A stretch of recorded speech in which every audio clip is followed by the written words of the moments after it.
do you contact your new leads? Hi, happy Monday. It's a lovely, actually an evening here in South Surrey, down by the river, Sun River, in South Surrey near Vancouver in Canada, in beautiful British Columbia. It's a peaceful evening. Well, that is until somebody walks past. And who am I? I am John Butt. Yes, this is the Marketing for Owners podcast. And I enjoy myself giving you little tidbits of information about marketing, about business tips, stuff that I've learnt in running my businesses for over 30 years. What? 30 years?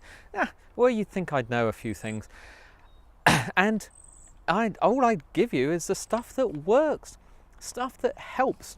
So today we're talking about leads and what you do with them and following up and stuff like that, because it's one of my pet peeves.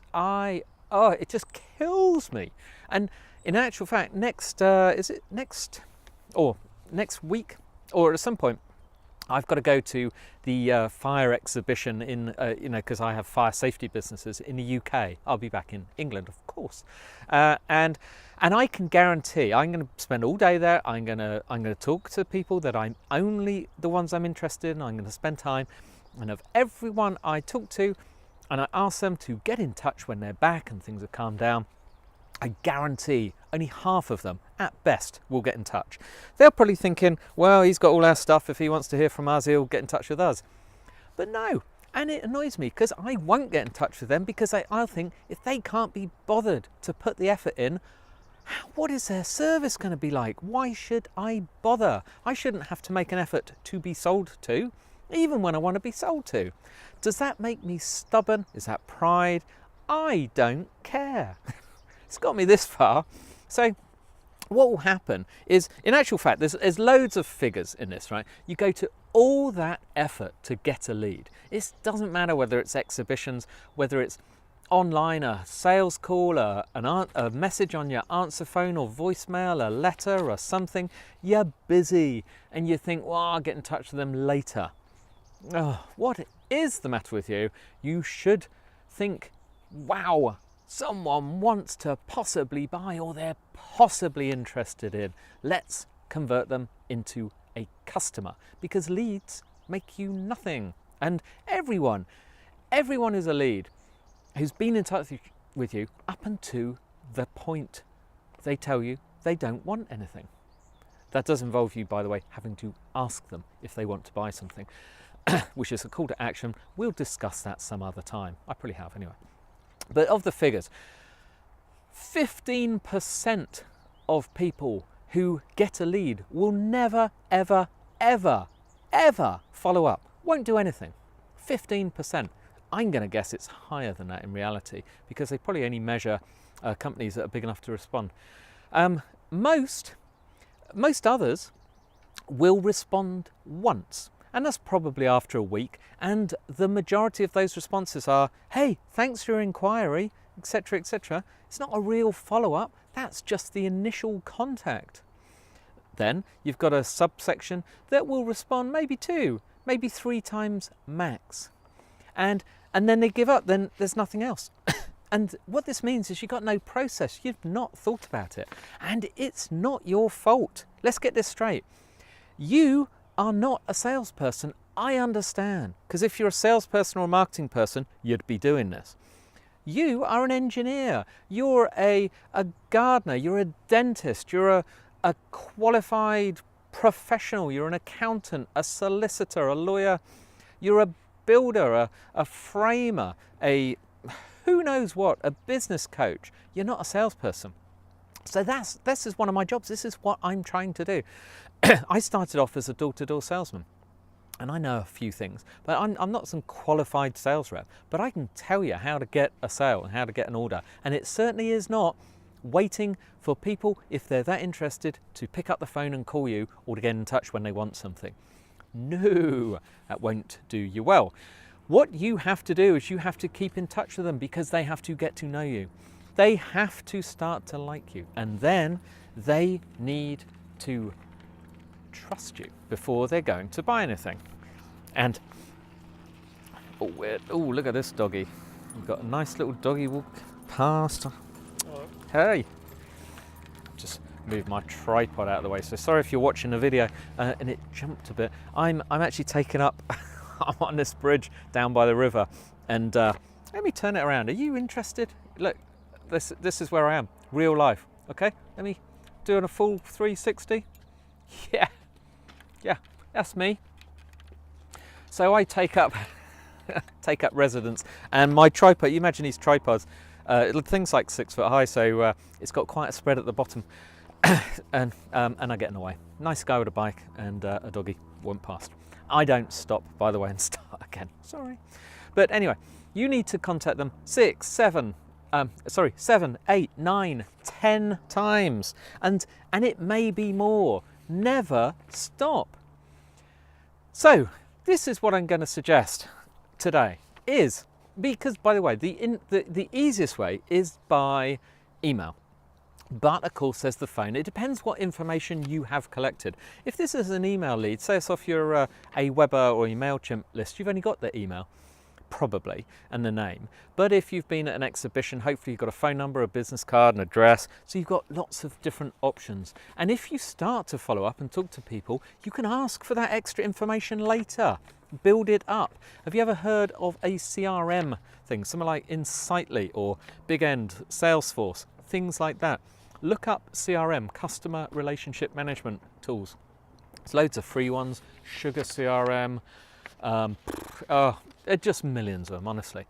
But look them up, get one, and then enter all the information in there, and that's what they're designed to do. That's why the sales companies use them. Oh, imagine how easy your life could be if you'd only try these things. So what I suggest is that you actually figure out 10 ways you're going to contact everyone who gets in touch. And you just create a process and a system so that any of your staff can apply it.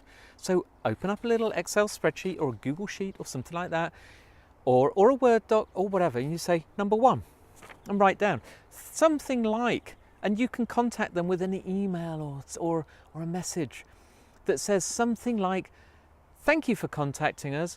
Before we give you the whatever you've asked, someone has made an inquiry, okay, so thank you for contacting us. Before we give it, why not go to our blog? Why not go to our website and look at XXX, whatever, look at our, look around, see if you like it, and just get to know us a little, just in case there's something you'd like to ask us about. Hey, I'll be in touch tomorrow. All right? None of this, and be informal. Talk like you're talking to a friend. Talk like I'm talking to you, because that's how we are in real life. You're not a lawyer. Well, you might be a lawyer, but don't talk to them like you're some kind of lawyer and some kind of legal contract. This is someone you want to talk to like a friend. Okay? Now, tomorrow, the next bit of contact, something like, hey, here's the download that you asked for, or whether they ask for one or not, how about giving them one? How about making it? Here's the download for our checklist or our infographic or our report or something. I thought you'd like to see it. A lot of our customers have used this as a basis for etc., etc. I'm not going to give you the whole message. You've got to do some work. Come on. Don't be so lazy.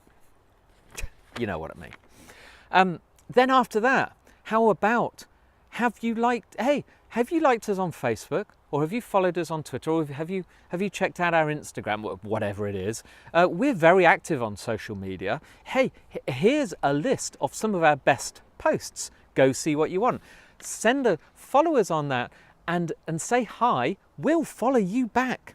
Now, for most people, being told someone will follow them back is great, but it's not about that. These are people who are potential clients. They're interested. You're inviting them to be social, and they're going to be social. So go be social with them. All this kind of stuff. Now, how about, don't forget, after this, don't forget to ask or tell people what you want them to do. All right? Tell them. call to action, all that kind of stuff. How about if you've got an address, grab a newspaper clip or a magazine ad, put a post-it note on and write on it, I thought this might be of interest to you. Add a business card or something, hand write the envelope, put a real stamp on it. That will get opened. You always open those because you think it's from a real person. Well, it is a real person. How about phoning them up or someone else phoning them up? Thanks for getting in touch. Wondering, just out of interest, why did you sign up? What were you hoping that we could provide for you? And I mean, obviously asking in a very nice way. We want to provide it and we'd love to know. This is a killer. People love being asked for their opinion and for help and being feeling superior. They love it. Don't be scared. And how about sending them a short survey? What are your top 3 requirements for the next 3 months? Give them multiple choice answer.